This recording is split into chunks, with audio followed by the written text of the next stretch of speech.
Dr. Mark Pitstick. Welcome to topic number 2 for the course, Greater Reality Living, 5 Keys to Knowing and Showing the Great News, Creating the Greatest Life You Have Envisioned, Sharing Your Greatest Gifts, and Making Our World a Better Place.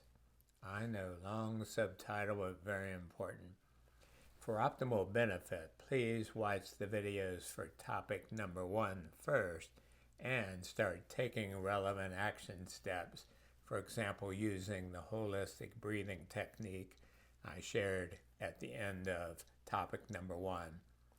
This topic is entitled The Great News, and that's our term for the best current understandings about the greater reality, that is, the nature of reality. Another way to put this, another synonym, is the big picture of life, how life is set up.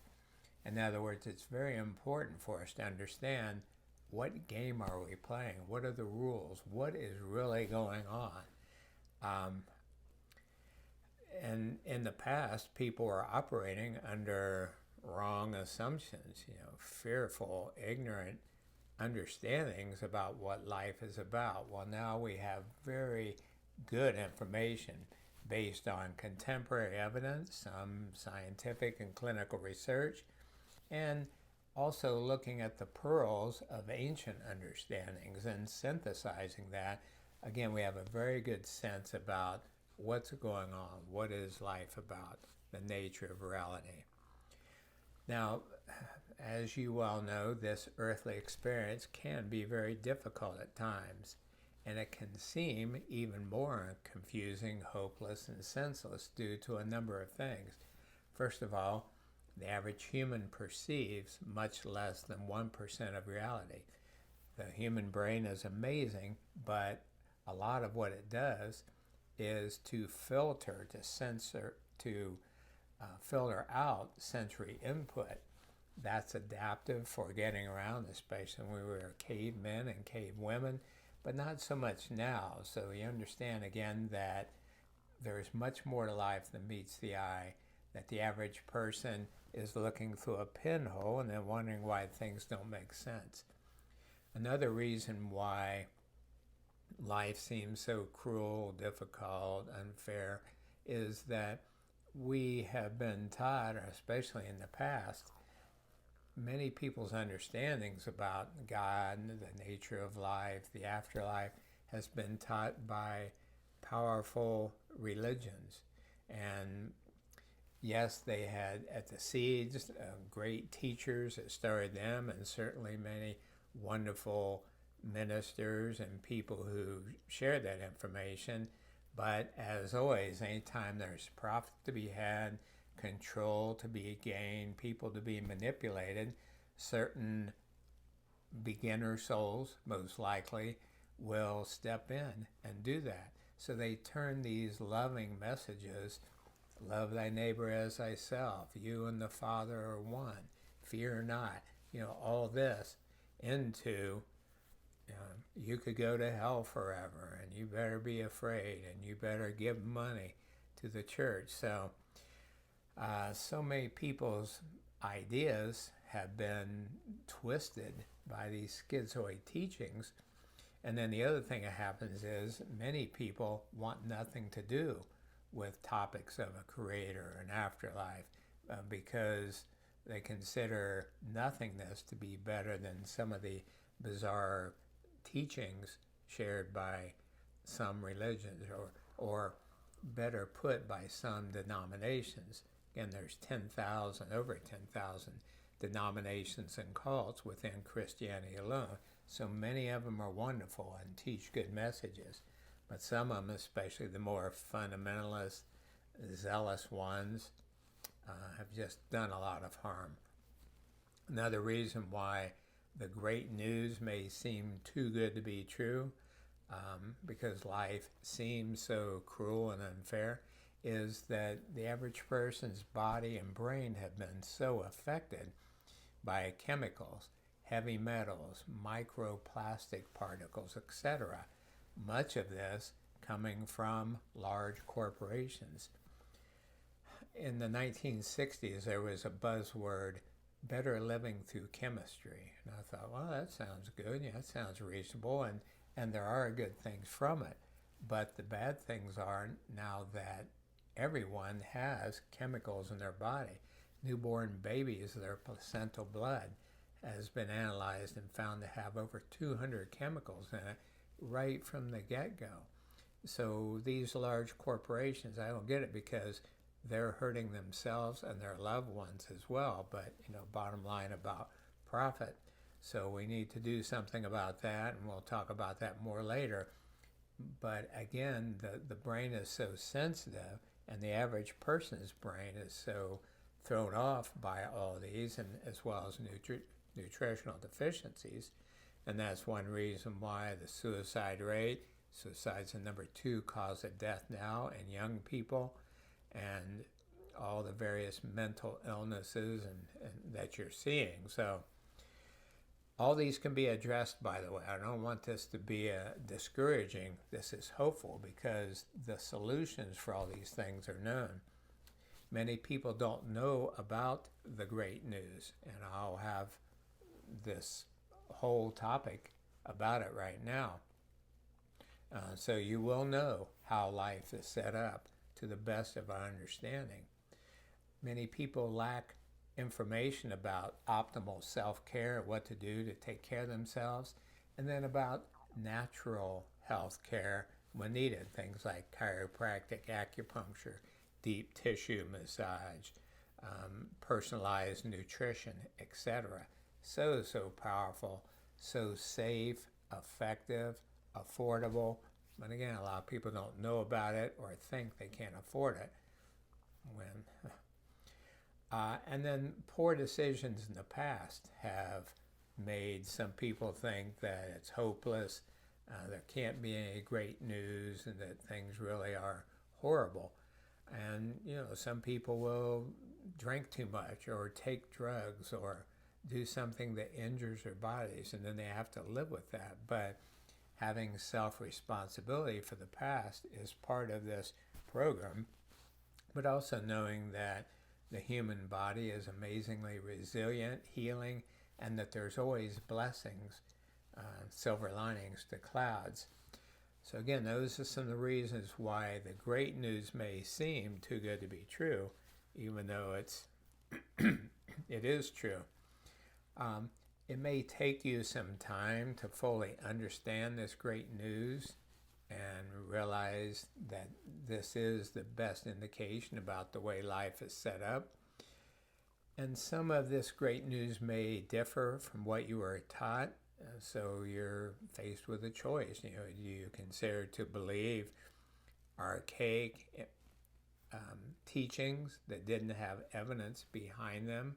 Some of these teachings from the Dark Ages are much earlier. Or do you look at more contemporary understandings?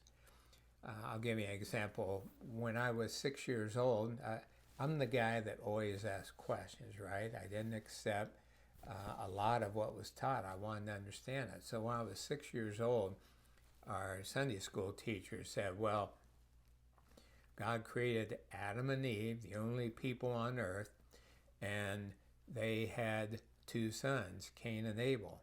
Well, Cain and Abel went off and got married, and that's how the world got populated. And I said, hold on. There's an obvious flaw in this story. If Adam and Eve were the only people on earth, and they had Cain and Abel, who did their sons marry? It had to be other people. And the Sunday school teacher said, I never thought of that. And I said, and while we're at it, then how does that account for different skin colors? If there were just 2 people that started the whole thing and they all came from them, shouldn't everyone be the same skin color? And many years later, my Sunday school teacher was a family friend. She was like 90 years old. She said, I will never forget that. You blew my mind. I hadn't thought of it. You did when you were 6. Also around that age, at my church, a Lutheran church, our Sunday school is down in the basement, and we're singing the song, Jesus Loves the Little Children, all the children of the world. Okay, that makes sense. Then we went up to the church proper for the church service, and the minister's talking about a lake of fire for the unrepentant and sinners. And I remember thinking, is this the same guy that we were talking about, down in Sunday school? So it's good to question authority. It's good to think for yourself. It's good to listen to your inner voice, because there's a lot of BS out there, and it's important to sift through. For example, Thomas Jefferson said, the Bible has teachings of the Bible are like diamonds in a dung heap, and you have to sift through the crap to get those diamonds. So it's just important. It's something we have to do. But with these teachings now, you're going to be getting more diamonds and less crap. Now, next there, before I talk about the great news, there are levels of knowing this. So you can say, yeah, I read the list, I know it. But that's more a superficial intellectual knowing. What we encourage is that people have a deeply internalized knowing that gets you through the day. I deal with people every day who have gone through the toughest of the tough. So does your knowing about how life is set up put you in good stead when a loved one passes, a family member, friend, or pet? When you have some serious health problem, financial reversal, etc. And the Bible talks about it, and Hindu and Buddhist analogies as well. Is your life is your house built on granite, or is it on shifting sand? Are you like a leaf that blows in the wind with every changing vicissitude, or are you solid? You have this center, and you understand life, and you know that it's all good. It's all God. It all works out in the long run. So Dr. Gary Schwartz and I assembled this list, 11 items in the great news, and we have very high degrees of certainty about them. I want to make a distinction of 3 different kinds of evidence. And the first is scientific evidence that is conducted at universities or institutes, and that I will discuss more fully in the next topic, number 3. Then clinical research that is done by physicians, psychologists, professors in non-laboratory settings, but in clinics and professional settings. And then experiential evidence, which is a fancy way for saying firsthand experiences. So you have scientific research, clinical research, experiential evidence. Now, items number 1 and 2 on this list are supported by all 3 areas of research. Or all 3 areas, scientific, clinical, and experiential. Numbers 3 through 10 are supported by the clinical data and experiential evidence. And then number 11 by definitive scientific research. So I'll mention that again after we go through the list, but just know there is a lot of evidence behind all of these statements. So the great news is that you and everyone else continue to live after your earthly body dies. Turns out this earthly body, we put so much stock in it, is much less than 1% of who and what we are. Second, that you can interact with your post-material loved ones after you pass on and can have a very meaningful and real relationship with them now. So post-material again refers to those people who used to live on earth and now they're in a different realm. They dropped their earthly shell, but everything else about them is alive. And I say you can interact with them because some people will say, well, my father was abusive. I don't want to interact with him in the afterlife. Well, that's fine. You don't have to. There's a choice. However, you may find that your father was really a contrast soul, and you may find out that he was playing a limited or abusive role to help you in some ways. So I discussed that in article number 67 at soulproof.com. In other words, life is much more vast, loving, amazing than most people can imagine. The third item in the great news, that you are an integral, infinite, eternal, and beloved part of God, Creator, all that is. This is almost an exact quote of what so many people had near-death experiences come back and say. They say, we each are one with the one and part of Source. They saw that. They know that. They saw the way life is set up. The fourth, that you receive guidance, assistance, and love from your spiritual support team.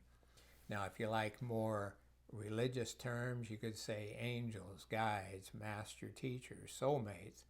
Or if you like more secular, you could say energetic. You're supported by higher energies in the cosmos. But either way, we all receive unfathomable amounts of guidance, assistance, and love. As the Bible says, the rain falls on the just and unjust. So it's like sunshine. It shines on everybody. It's there. The question is, do we ask for it? Do we use it? Do we search for it? The next item in the great news is that we each are sacredly interconnected with all people, animals, and nature. That's important to know. So because of this limited brain, we think we're separate from each other. We think we're separate from Source. We think we can die. None of those are true. So that's why this is so important to get across to people, and I hope you'll help us by sharing it with others. Again, these statements based on good, solid evidence. Next, 6, that we have special purposes for being here now on earth, that we each have special talents, gifts to share, and when we do, our life makes a lot more sense. It's a lot more meaningful, and when we don't, we are bored or depressed or discontent. Next, that you may simultaneously manifest in other time-space realities. Again, simultaneously, so that's the idea of multi-location, that not all of your energy, who you are, the totality of your life force has to be on Earth. Michael Newton, PhD, says maybe about 40% on average, and the rest is in other time, space, dimensions, or possibilities. 8, that you have everything you need right now to enjoy an optimal earthly experience. That's true whether it seems that way or not, and no matter what is going on now or what has happened in the past. The 9th thing is that you can experience abundant levels of peace, joy, meaning, growth, service from adversity. The immature soul or person will think you want to avoid challenges, you want to avoid adversity, and of course no one wants to suffer, but when you're face to face with it, just know that it's loaded with opportunities for all these things. And I learned that so deeply interviewing 130 parents from Helping Parents Heal, who are walking embodiments of that. After one or more children pass, they found the silver linings, they found the blessings, and are sharing them with others. The 10th item in the great news list, that you create the quality of your life now and always via your predominant thoughts, words, and deeds. Now, you don't have to walk on eggshells. That doesn't mean that one bad thought or making a mistake ruins everything. You're predominant. Are you doing quite a bit more good than bad? Then your life is going to seem more heavenly and good. And it's up to you. You create it. And again, whether you're on Earth or elsewhere. And the 11th item is that you can, quite likely, use soul phone technology in the future to communicate with your post-material loved ones, and then also to benefit from luminaries, geniuses while they're on Earth, who want to help us in every aspect of our lives, want to help our world.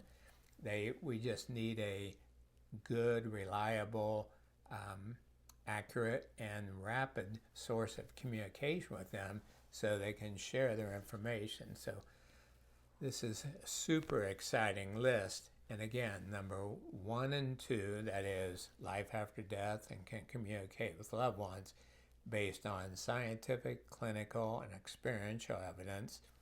3 through 10 based on the clinical, experiential, and number 11 based on scientific research. And topic number 9, 3 different videos about the Soul Foam Project. So that's a lot of words. Let's have a little experiential session here. I'll ask you to close your eyes, and if you're not somewhere where you can do that, then pause this and come back to it. When you can close your eyes and take just a few minutes of silence. So sit up straight, feet flat on the floor, hands on your thighs. And let's have you take a deep breath in and out, just quieting your mind for a few moments here. And now, take a deep breath in and tense the muscles in your feet and legs. Hold them tight, hold it really tight, and as you exhale, let those muscles relax and go heavy. And now the muscles of the abdomen and low back, take a deep breath in and tense those muscles up as if someone was going to punch you in the stomach. Hold it, and exhale and relax. Now the muscles of the hands and arms, make a fist with each hand, take a deep breath in and clench your fist. Feel the tension in your arms and how unpleasant, unnatural that feels, and as you exhale, letting those muscles relax. Now the muscles of the upper traps, raise your shoulders up toward your ears and really tense them up and feel those muscles tighten up. And exhale and let that tension go. And finally, facial muscles, take a deep breath in and squeeze your eyes and jaw together. Clench your teeth. Tense up the muscles all through your face. Hold it, and exhale and let them drop. So then in a matter of moments, you're feeling more relaxed with your muscles feeling heavy, comfortably relaxed. And from that point of relaxation with your brain more quiet, consider what are your feelings about the great news. You just heard this list, perhaps for the first time. And whatever you feel is okay. You may think that's a bunch of baloney. Or you may say, I've known that since I was a little child. Or you say, this is so timely and meaningful for me. So just take a moment and get in touch with what are your feelings about this great news.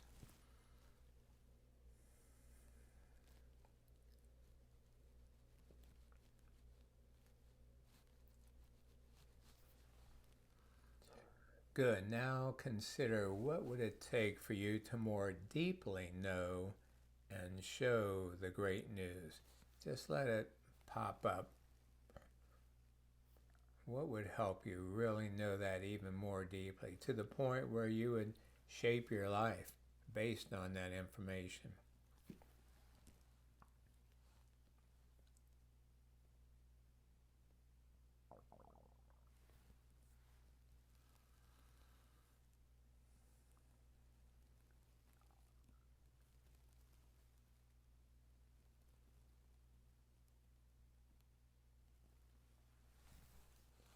Good. Just another moment.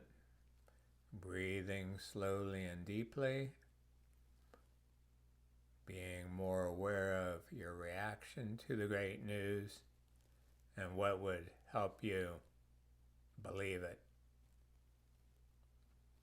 So much so that it informed the way you live, treat others, and our planet.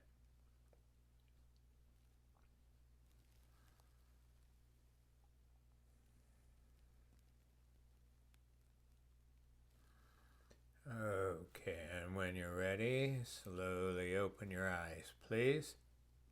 Now later, when this video is over, I'll ask you to look at the list of the great news. You can see that in article number 19 at soulproof.com. It's also in the PDF for topic number 2 that accompanies this course.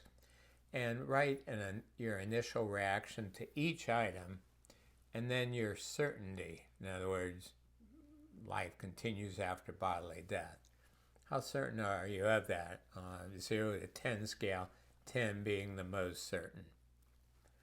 And then keep that where you'll be able to find it, and then at the end of this course, we'll do that again, and you can compare what changed after learning and going through everything in this course. So to learn more about the great news, and to help internalize it, begin acting on it, living as if, I recommend that you read the following articles and take relevant action steps. Number 1, scientific evidence that bodily death is not the end of life. And all these articles are also listed in the PDF of resources. Article number 11, expanding your view of life. Number 16, evidence-based teachings about the nature of reality.